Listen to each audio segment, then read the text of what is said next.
Good morning बच्चों।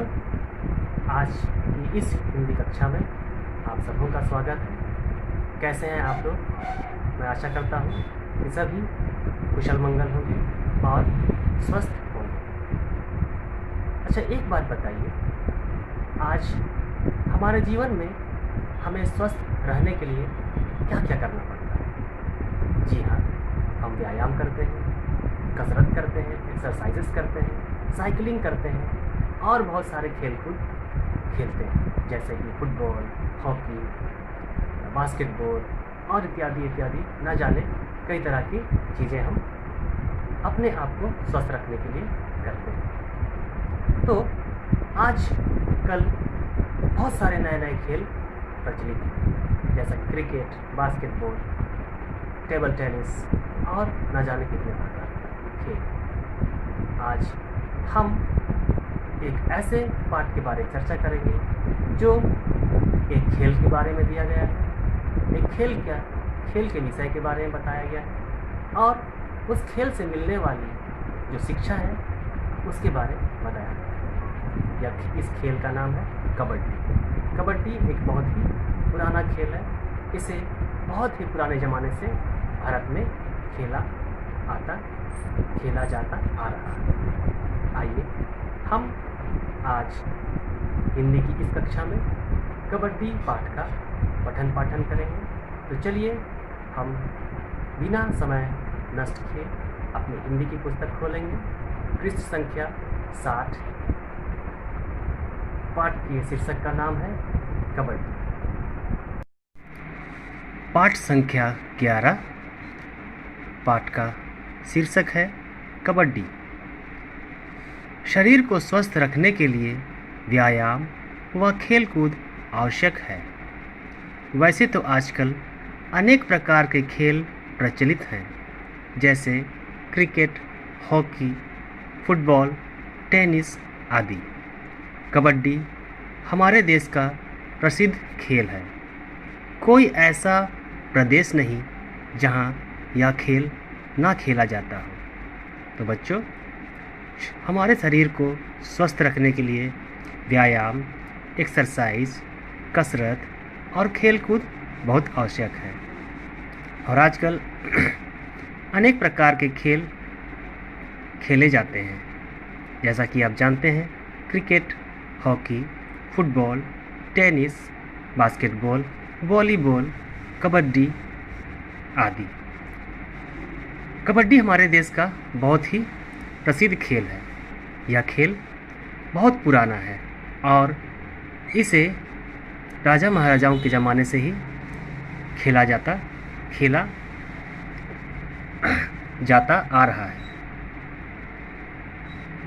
कबड्डी सबसे सस्ता और आसान खेल है।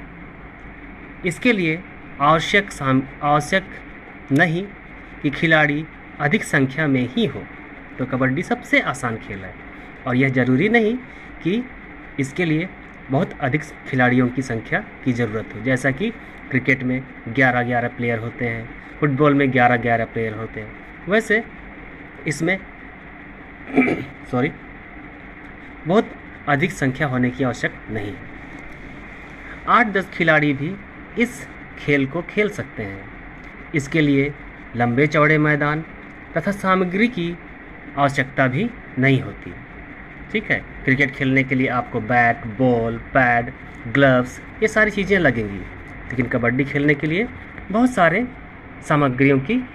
सामानों की आवश्यकता नहीं पड़ती। प्लस इसके लिए बहुत लंबे चौड़े मैदान की भी आवश्यकता नहीं होती है। इसे छोटे से स्थान पर भी खेला जा सकता है। इस खेल के लिए घास या रेतीली मिट्टी वाली भूमि अच्छी रहती है। घास या रेतीली मिट्टी वाली भूमि क्यों? क्योंकि अगर हम गिर गए तो हमें चोट लगने की संभावना कम होगी, लेकिन बाकी मैदानों में चोट ज़्यादा लग सकती है। इसलिए कबड्डी खेलने के लिए घास या रेतीली मिट्टी वाली भूमि, रेतीली मिट्टी कहने का अर्थ है कि बालू मिट्टी वाली भूमि अच्छी रहती है। कबड्डी खेलने के लिए मैदान के बीचों बीच एक रेखा खींच दी जाती है, इसे पाला कहते हैं। बीचों बीच जो रेखा खींची जाती है उसे पाला कहते हैं। इसके दोनों ओर बराबर खिलाड़ी खड़े हो जाते हैं।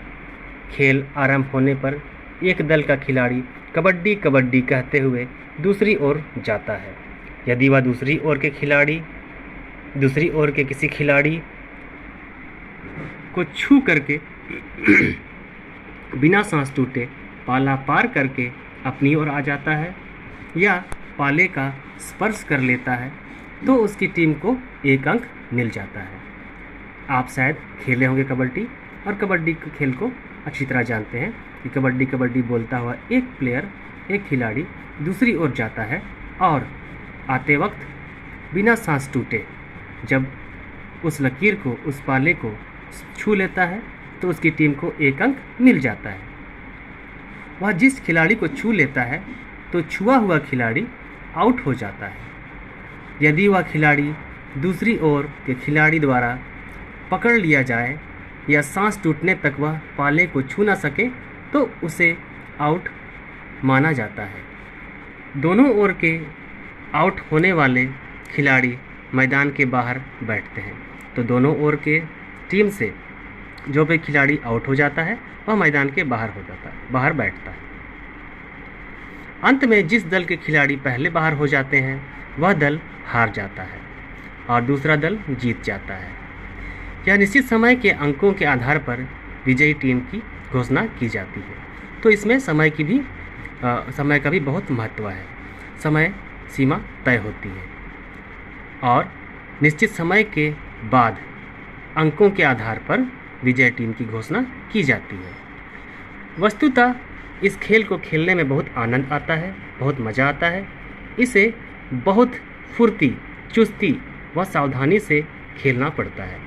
यह खेल रोचक और स्वस्थवर्धक है। तो यह खेल बहुत ही रोमांचक है, बहुत रोचक है और स्वास्थ्य के लिए बहुत लाभदायक भी है और इससे मिलकर काम करने की भावना पैदा होती है। इसमें मिलकर काम करने की भावना पैदा होती है, टीम वर्क की भावना पैदा होती है। जब एशियाई खेलों में पहली बार कबड्डी के खेल को शामिल किया गया तो भारत ने कबड्डी के खेल में स्वर्ण पदक जीता था। हमें इस खेल को अपनाना चाहिए। कबड्डी एक बहुत ही अच्छा खेल है और इसे खेलने के लिए न किसी सामान की आवश्यकता है, न किसी बड़े मैदान की आवश्यकता है। इसे बस टीम भावना से खेलना चाहिए। यह खेल हमें बताता है कि विषम परिस्थितियों में अकेले कैसे अपने टीम को जिताया जा सकता है और कैसे अपने टीम के लिए मिलकर इस खेल को खेलकर जीता जा सकता है। तो इससे सबसे अच्छी बात यह है कि यह हमें मिलकर काम करने की प्रेरणा देता है, मिलकर काम करने की भावना को पैदा करता है। यह एक टीम वर्क को बताता है। आइए इसमें आए कुछ कठिन शब्दों के अर्थ को हम देखेंगे। आवश्यक, जरूरी, सामग्री, सामान, स्वास्थ्यवर्धक, सेहत को बढ़ाने वाला, प्रचलित, उपयोग में लाया हुआ, दल, समूह या टीम। स्पर्श का अर्थ है छू लेना। तो बच्चों, आप सभी से मेरा आग्रह है, इस पाठ को आप उचित उच्चारण के साथ जोर जोर से ऊंची आवाज़ में पढ़ें और इस पाठ में आए हुए सभी कठिन शब्दों को अपनी कॉपी पर लिखें। हम दूसरी क्लास में उन शब्दों के बारे चर्चा करेंगे और बुक वर्क भी करेंगे। आज के साथ इसी के साथ आज हम ये पाठ का समापन करते हैं। धन्यवाद। Have a good day.